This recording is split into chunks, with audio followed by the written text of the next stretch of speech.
But, do you want me to talk on the political side or the humanitarian side? Political side. Political. But I am not a politician at all. But you are a Syrian and you live in Dubai and you have seen everything happen in front of your eyes. Yes. And Yeah. we are not Syrian, Okay. we don't speak Arabic. Most of the content which comes from Syria is in Arabic. We Yeah. don't really understand Okay. what's going on. I will explain it the way I see it, okay? Okay. Fine. Is my voice clear to you now if I am talking like that? You can hear me? Yes, I can hear you. Okay. I will switch off the video because it will be less clear. Okay. So only you want to see me or only my voice? This is fine. You want to see my face also? Yeah, I see your roof of the car, no problem. So it's better you can close video, no problem. Yeah, okay. I can give you my photo later on. Yes, no problem. Tell me. Okay, tell me when I can start. You can start now. Okay. Assalamu alaikum. My name is Dr. Manal and I am a Syrian neurologist. I studied in Syria actually. And I want to go directly to the problem. Since I was young and now I am in 50s of my age, I am dreaming of voting one single time to choose in Syria. I am dreaming that I want to choose. I want to show my opinion. Everybody also would like to show his opinion. We are not allowed to choose anything. That's why I think the crisis started. And actually, the crisis was hidden because since I was in university in the 80s, I remember that many students during the examination, the first year of medical college, many students, they were taken from inside the examination, during the examination. We talked to them in the morning and we were discussing some questions. Then in the middle of the examination, they were taken to nowhere. And they disappeared for 10 years, 18 years.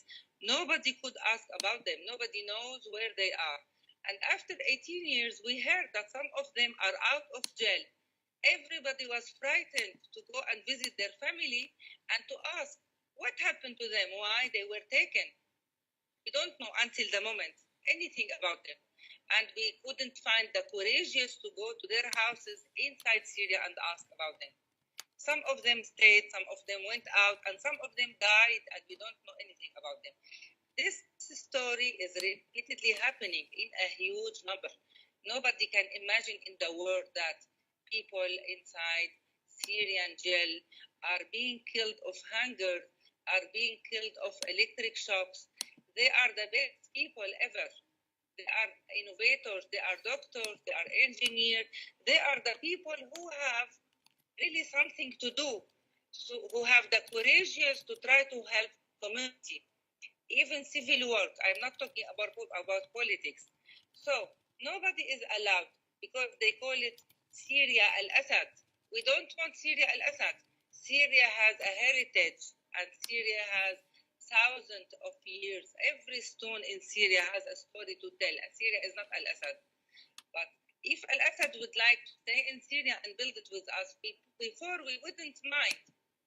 I know al-Assad himself, the son, because he was in the university, and I know him. He is a normal person. He goes to his bed and sleep, and he goes to the bathroom. He washes like us, and he has a wife and children. But nowadays, he doesn't see anybody. He sees himself only. He doesn't listen to us. We want him just to allow us to help our country, to help our people, and to show what we can do. We are so much sad that the Syrians now are scattered everywhere in the world, and everybody can see that they can innovate. Syrian can play music, Syrian can innovate, Syrian can teach, and they can play.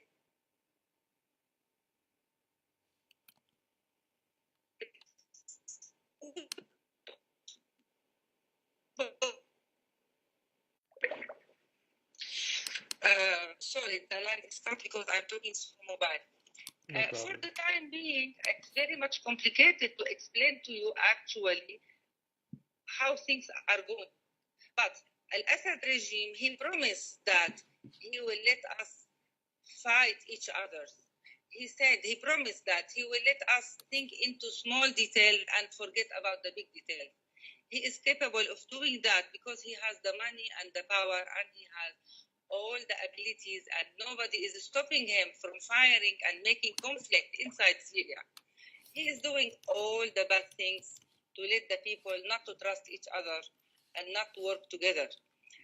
Our aim is to let the people trust each other and work together and to stay on the Syrian land.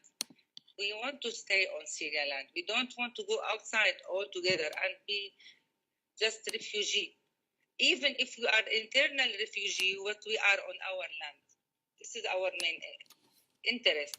The second interest is we want the qualified people to stay from all aspects, mainly the healthcare, and then from agricultural people who are working in planting, who knows how to deal with the sheep, who knows how to deal with the energy, how to make our instrument. We are running like small factories to make little instruments for surgery and for the daily living activities like that. We want those people to stay. We don't want them to go, all of them outside. Politics is not helping us. I know that there is no international will to end the story of Syria. If there is international will, they will end it in a very short time. In the 80s, Al-Assad was occupying Lebanon, and he was refusing to go outside of Lebanon. But in one day, they decided, they told him, you have to get out. He went out in one day, and that can happen. He can't stop firing from the sky. Yesterday, one doctor and one nurse died in one of the health facilities. I know them personally. They are very good guys. They are very kind. They are very kind. They just died. We don't know why. They died because they want to help their people. No, I don't want them to die, but they are still dying, but they want to stay on land. If we can give them a hand and tell them that we know what you are doing, we will support you, we will try to give you the maximum support, and but how can you protect yourself? We will stay behind you. Now we are sometimes building healthcare facilities under the ground. We are making a lot of ways to protect those people. For example, we don't make all the hospital in one place. We separate the department. For example, we put like shading. We put that this is not a healthcare facility. We try to make like a camouflage. All this need help by ideas, and need help by money, need help by also psychological support. I have a lot to say about Syria. Syria is the land who accepted everybody. Now you are hearing that it is a civil war. No, it is not a civil war. In Syria, we really live in peace because Syrian people, they are used to many nationality and many races and many religions. Also, 70-80% are Muslim Sunni, but we didn't feel it before. I can tell you because I am one of them. We didn't feel it, and we accepted everybody. Now they put us into big conflict, which is really endless for the time being, and we don't know how can we stop it. Because now we have Iran, Hezbollah, and Russia people. They are working on one axis, and we, Sunnah, we don't have a solid axis that is supporting us. And as you see, Lebanon now is in the hand of Hezbollah. Iran is inside Syria, controlling all the work, the army work and the political work. And also Iraq is outside of the same axis. We don't have really the power to show that we are humanitarian. We are not racist. We don't want to kill other religion and other people. No, we want to live all of us on the Syrian land. Even this language now can't be used because the blood now is dominating. However, I would like to tell you that in Syria there is life. In the besieged area in eastern Ghouta, people are getting married every day. You know, we are making marriage for 10 persons together.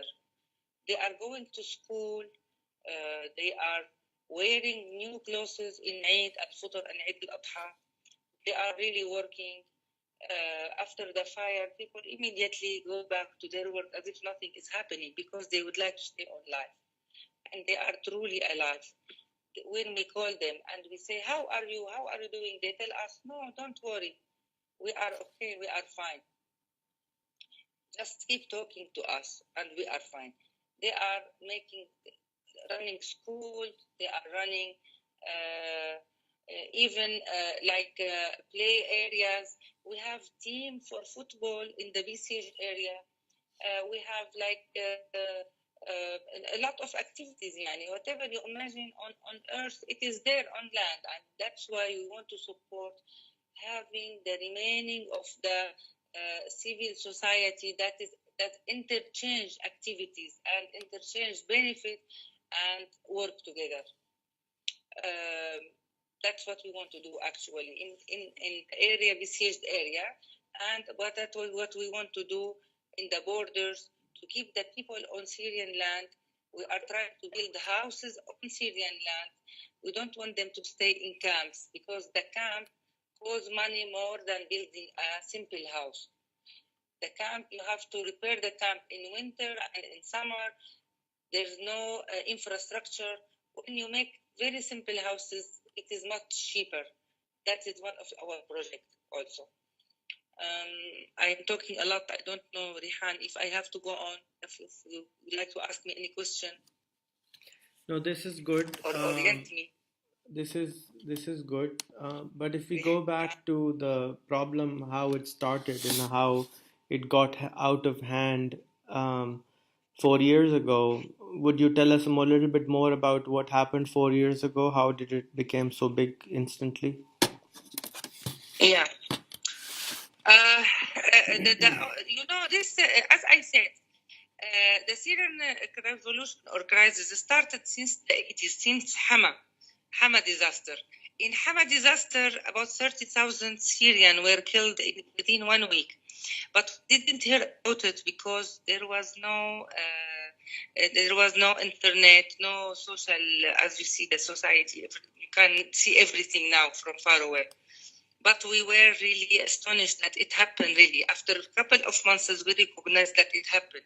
We become more frightened and more afraid to talk about it. No one talk about it.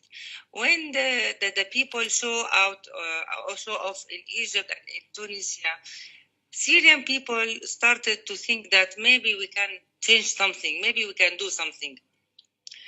The problem started in Daraa. I don't know if you know that a few children, school children, just wrote on the wall of their school that we want to have more freedom. So 15 children were taken to jail. Many of them were injured and many of them were killed, and their mother were taken as well. They cut the hair of the mothers and they told them, go back to your husband and tell them that we are coming to you, we'll bring children from you better than your children. It was really bad word at that time. And here the problem started. So many people were talking to the regime that it's better to give good answer to those children. They are children only. Since that time, the regime gives promises that he will give more freedom and more democracy, but actually he do the reverse. It moved from Daraa to Damascus suburb area, then to Hama and Homs. And people were really just expecting that Al-Assad one day will show on the TV and he will tell that, okay, we will give you more freedom to make your political gathering, to tell your ideas, to tell what you want to do. At that time, believe me, for the first 6 months, no one think that we don't want Al-Assad. He is young, he is a doctor, and he was brought up in Damascus, and he knows us, you know. We expected that he would do something positive, but he didn't, he never did it. He was insisting on killing the people who are just standing in the street with show off and telling that we want to have some change, we want to have some change. It was, there was no fire and nobody thought of the fire at that time. Then millions Syrians were showing in the street. They didn't listen to them, and they don't want to listen. They started firing at them, and I know many of them personally. They were killed in the street by tens, by hundreds. At the beginning, no one was able to say what is the exact number, and no one can say how many ladies were captured and how many babies were brought illegally at that time in the regime prisons. I can tell you that many of them, they were brought to the government hospital and they were taken and killed silently. The doctors see that also. So many doctors see that. And they told us. So many of them were just disappeared. We don't know if they are alive or not alive.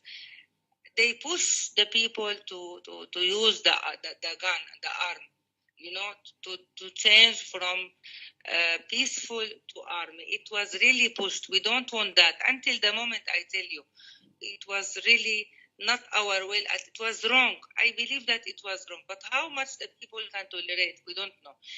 I can tell you that we think that the regime sometimes distributed the guns to the people who are ignorant just to start the fight. It happened, really. Believe me, it happened. Because we were, at the beginning, we were all like Ghiyas al-Matar. I don't know if you heard about Ghiyas al-Matar. Ghiyas al-Matar is a guy from Daraya, from Damascus suburb area. He went out in the show holding flowers with hundreds of his friends and giving cold water to the Syrian army. They told him, we are together. We want to work together. Take the cold water, take the flower from our hand. Ghiyas Matar was taken and he was killed inside Al-Assad prison, and he was returned to his family with, you cannot see his face, you cannot recognize his face. His body was inflated, was bloody everywhere, cigarette burn and gunshot and a lot of electricity. You cannot know his face, and he was returned back. This was the message. He was the most peaceful guy in Syria, and that was the message that they give it back to us. And so many, the same like Riyas Matar. He was a beautiful guy, and he was getting married recently. And after he died, we have another Giyas Matar. His son is still alive.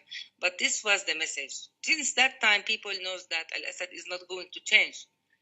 Now he doesn't see 5 million of Syrian.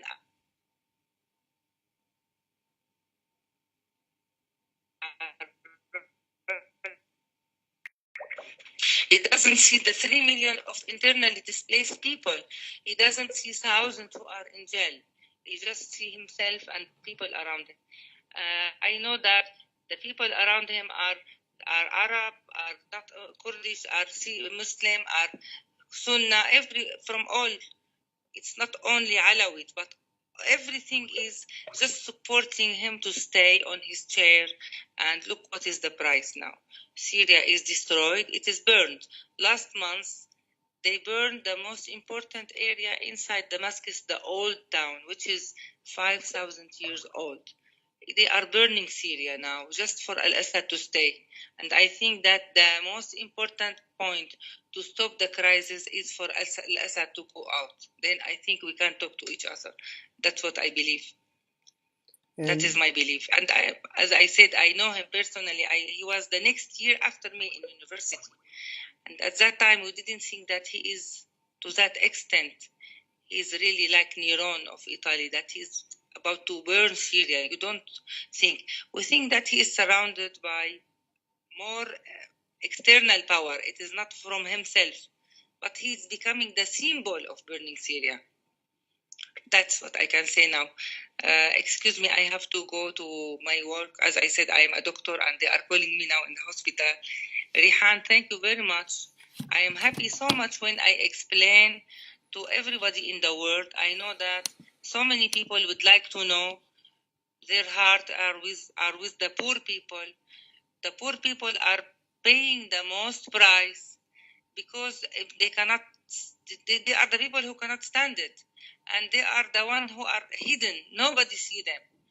whatever you see now on TVs everywhere, you are not seeing also the actual people who lost everything, who lost their houses, and who are really suffering. And I know that everybody like to help them. Maybe we hope that we can help and we can do something positive in the middle of that crisis and disaster happening in Syria.